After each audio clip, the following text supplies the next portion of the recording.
দর্শক আসসালামু আলাইকুম। আজকে আমরা আসছি ফাতেমা সিড কোম্পানির মাঠ দিবসে।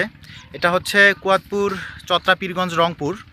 আমাদের সঙ্গে রয়েছেন এখানে ফাতেমা সিড কোম্পানির ভুট্টা চাষি আলমগীর কবির ভাই, এবং এখানে আরও অনেক কৃষক ভাই রয়েছেন। আসসালামু আলাইকুম। ওয়ালাইকুম আসসালাম। আপনার নাম কি? আমি মোহাম্মদ আলমগীর কবির। আচ্ছা, এটা কোন জায়গা? এটা হচ্ছে কুয়েতপুর, চন্দ্রা, পীরগঞ্জ, রংপুর। আচ্ছা, তো আপনি কি কোম্পানির কি জাত ভুট্টা চাষ করছেন? আমি মূলত করছি এটা ফাতেমা সিড কোম্পানির 3455 জাত। তো আপনার কেমন হলো? এখন ভুট্টা তো ভাঙলেন আপনি।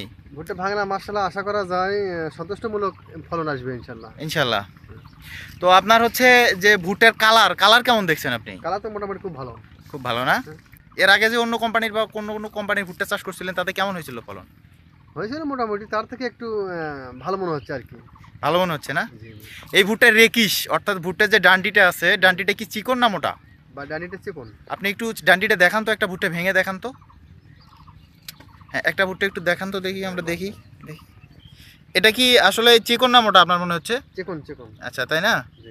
আপনারা দেখতে পাচ্ছেন যে কৃষক এই মুহূর্তে ভুট্টার দানাগুলো ঝরাচ্ছেন এবং রেকিসটা দেখানোর চেষ্টা করছেন যে কি অবস্থা।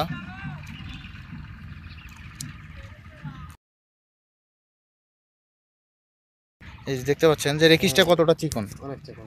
দানাগুলো কি অনেক বড় না? হ্যাঁ, দানা বড় এবং ঝরঝরে অনেক নাকি? ঝরঝরে, হ্যাঁ। পানির পরিমাণ কি খুবই বেশি না কম? কম কম, পানির পরিমাণ কম। তাতে কি রোদ খুব কম খায় না বেশি খাবে এই অবস্থায়? আশা করা যায় কম খাবে।